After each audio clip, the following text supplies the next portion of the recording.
And welcome to the Let's Eat Grandma Career Warrior Podcast.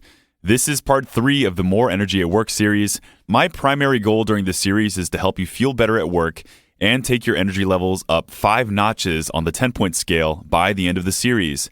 So if you're feeling like a mediocre 5 out of 10, I want you to feel like a 10 out of 10 by the end of the series. Today we're going to cover how to properly wind down and what to cut out and supplement for restful sleep. Because as we learned in our last episode, about 73% of Americans are not getting enough sleep. And sleep is vital because it boosts our alertness levels and ensures our neurotransmitters are all in balance while we are working our jobs. Last week, we learned how important it was to get the optimum amount of cool, dark, uninterrupted sleep. Today, we're going to cover how to do that so we can feel really good at work. I am so excited for this episode. It's going to be very short, sweet, so make sure your volume is turned up, and let's get ready to rumble with our Career Warrior Podcast. All right, I just want to talk a little bit about the sleep thing. Trust me, it's hard to do the whole sleep thing. Life gets in the way.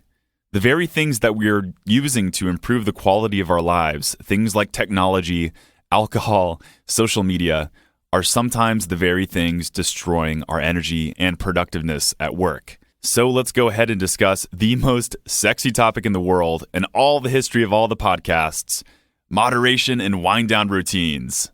Aw, yeah. Because today we're going to come up with a wind down routine for all of you to take away, especially if you think that this might be an issue. I know it was for me, and I know it still continues to pervade my life when life gets exciting. Once again, quick disclaimer, this is not specific advice, and we recognize each individual is different. This is general advice based on research published online by experts. And these are also my personal experiences. If you do have any issues that need to be treated, please make sure to contact your doctor or local therapist. There are many, many good ones. Just go on ZocDoc. So let's talk about protecting our brain by being aware of the following and incorporating them into your wind down routine. So the first thing I'm going to talk about is caffeine use. And I know most of us are consuming caffeine on a daily basis. It is sometimes in our blood. I know it's definitely in mine. The thing about caffeine is that it also keeps us up. It is a stimulant by its very nature and can destroy us if we are consuming too much of it, causing us to be anxious, jittery, and cause us to have terrible sleep at night. Caffeine's half-life, which means half of the amount that you take in milligrams, will still be in your blood after 6 whole hours. Oh my gosh. So if you take caffeine 6 hours before bed, then that means half of that will still be in your bloodstream by the time you shut your eyes. And I know what you're saying. Oh, I still can go to sleep after I have caffeine right before bed. Doesn't matter because physically that caffeine is still in your system, and whether you know it or believe it or not, it is disrupting your sleep. In fact, according to the Brain Fog Fix, another book which has changed my life, caffeine suppresses the release of melatonin from your pineal gland. This is a really important key concept to understand when we're trying to recognize the benefits and drawbacks of caffeine. Now, my personal commentary is I love my cup of coffee, and I am not going to stop drinking my coffee. This is something that even allows me to be more focused, stimulated when I need to get down to work, like, for instance, before I record these podcasts for the most part.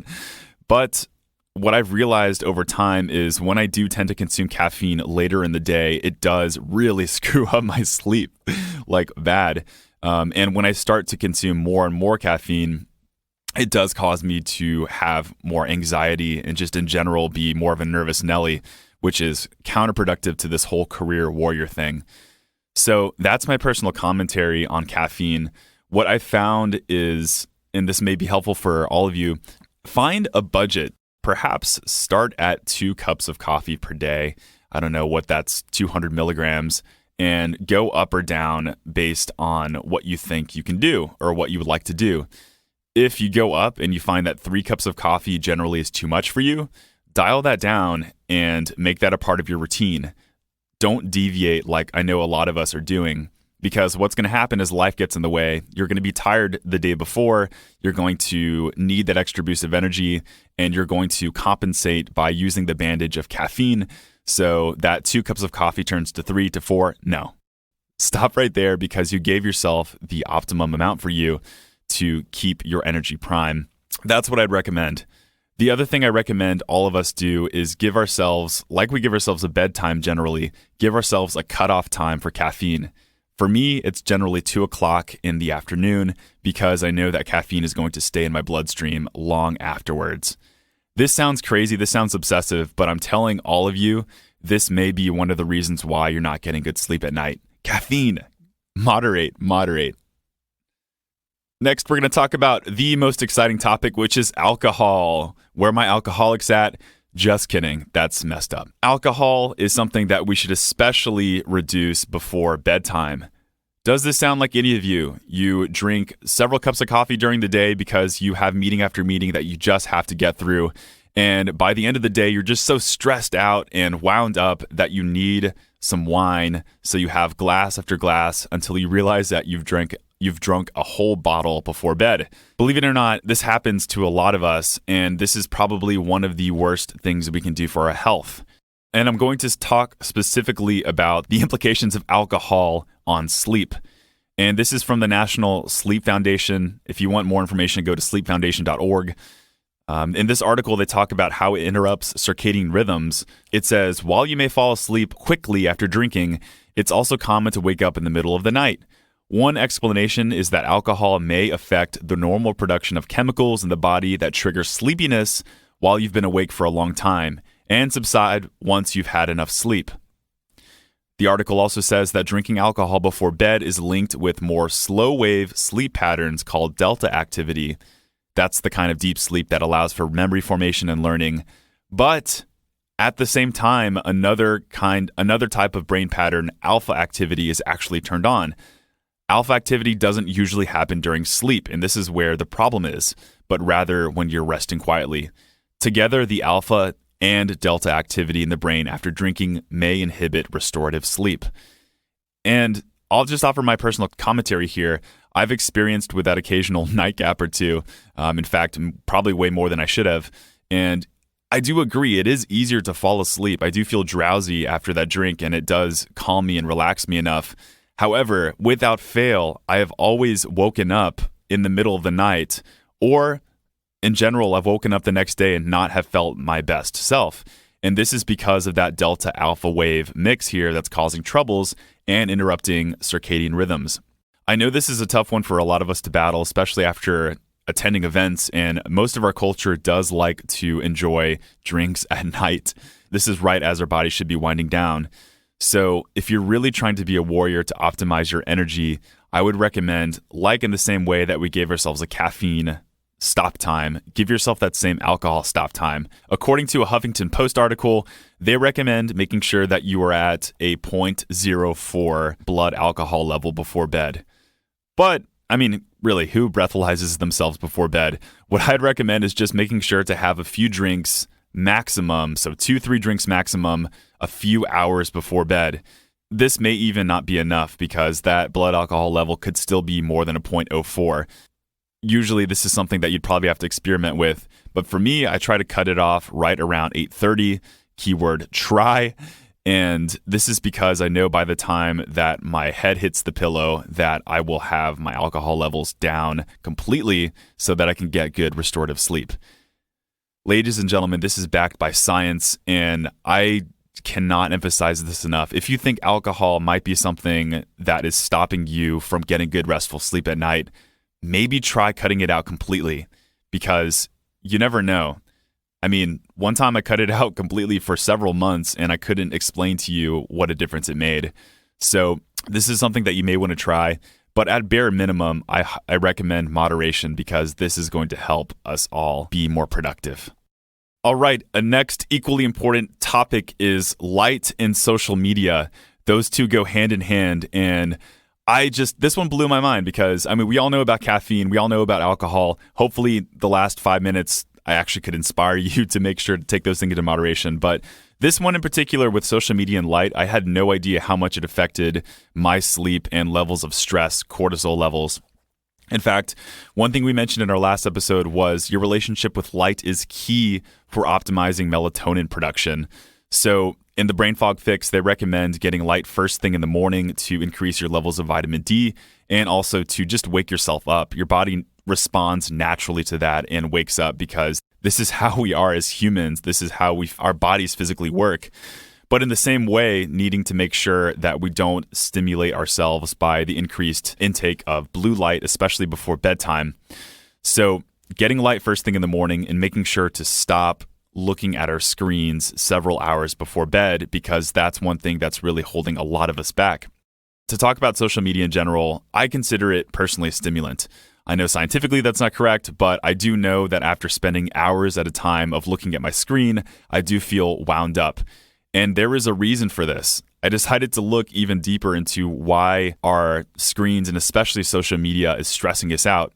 And this article comes from Medical News Today, and I have to read this passage here just because it was so mind-blowing to me. In this, they actually study a group of people who ended up cutting out social media from their lives, and the summary was that their cortisol levels dropped. It says, Professor Vanneman and his colleagues examined two groups of active Facebook users comprising of 138 study participants in total. One group was asked to refrain from using Facebook for 5 days, while the other group continued to use Facebook as usual. The research took saliva samples from the participants both in the beginning and in the end of the intervention in order to measure their levels of the stress hormone cortisol. Professor Vanneman sums up his findings, reporting, taking a Facebook break for just 5 days reduced a person's level of the stress hormone cortisol. Cortisol is known to soar when a person is stressed. In fact, the hormone is considered to be the key player of stress, regulating how our body responds to it. Too much cortisol can compromise our immune system, making us more vulnerable to infections, impairing our memory, and predisposing us to obesity, among other things. End quote. All right, can I stop here? This is unreal. And it continues to talk about how Facebook and all these different social media apps make us more stressed, and especially when we tend to compare ourselves to others. I know that's a big thing. You know, I'm not trying to tell you not to use social media. In fact, episodes ago, we had our beloved Sean Page, one of our Let's Eat Grandma employees, talk about how to use social media to propel your job search. But what I'm telling a lot of us is that we need to actually be more mindful and smart when it comes to the hours that we're putting into it. I would just ask yourself right now, out of all the time that you spend on social media, how much of it is used to actually be productive and further your life, whether it's connecting with loved ones or people who you've met in the way past and you're trying to reconnect, or to get a job, to get a whatever, versus just sitting and scrolling mindlessly because it's stimulating and it's the only thing that you have to do right now. There's a huge difference. If you pick the first one, it can really help improve your life and change your life. If you pick the second one, it can take yourself into the abyss of mediocrity. In the Brain Fog Fix, they recommend cutting out social media entirely for a week. And I recommend all of us warriors actually try this. I know it's very hard, but take a brief 7-day abstinence period from social media to see what happens. And I would venture to say, if you do think this is a problem for you, this may be the one thing that takes you up to the next level. I was hardcore about it for, I think it was 1 or 2 weeks. And in general, I found myself less stressed and finding myself with more restful sleep. And the thing that I do now, obviously you see me, I'm on LinkedIn, I'm posting articles, I'm commenting on people's statuses, I'm messaging. This is something that I actually set on a timer or on a calendar event on my day. So at around 12:30, I go on LinkedIn and respond to messages and comment and post things. I actually use Hootsuite to schedule out posts. So if you're all about making posts and you really want to make sure that you're active, you can use Hootsuite and pick just one time per week that you want in order to make these posts. Make sure you're mindful about it, and this will change your life. All right, perhaps the most effective way that we can make sure that we cover all of these things in our day-to-day lives is having a wind-down routine. And this has been absolutely key for me. I've been strict with my wind-down routine in the last few days, and I've noticed it has improved my sleep and how I felt in the last few days. So I recommend having a fun wind-down routine. And when I say fun, I probably mean relaxing or serene, but a way of motivating us to get thyself into bed. So one thing that I've been doing recently is making myself food for the next day. I love to cook. It's just something really exciting for me that I get really passionate about. So I'll start to cook myself food for the next day. So I'm even more prepared. I get those nutrients, I get those vegetables, and I even have a little of that food because, I mean, heck, that's fun too. And I'll post an article from health.com, which has a really good list of things to do when you're trying to wind down. But they recommend things like making a to-do list. I think that can be great. They recommend things like reading a book, but nothing too exciting. I found this to be very helpful in my life if I pick a either spiritual book or fiction book that has a little bit of adventure. They recommend listening to a podcast. Ironically, would not recommend listening to this podcast before bedtime because this might get you amped up and motivated to think about life, but possibly something that has some more relaxing tones. I'm sure there are sleep-themed podcasts out there. Or try soothing sounds, taking a bubble bath, focusing on your breathing. These are all really good things that you can do to wind yourself down. And the emphasis is on not drinking alcohol, caffeine, social media, or wakening our eyes with things like blue light. I recommend having a wind down routine. Some of the most successful people, CEOs, founders, whatever, have wind down routines, and this is what keeps them sane despite all the stress. Quick note on supplements. Supplements should be used, and the emphasis is on the word supplement. This isn't the thing that is going to take your sleep levels to the next level. This isn't the thing that's going to save your sleep.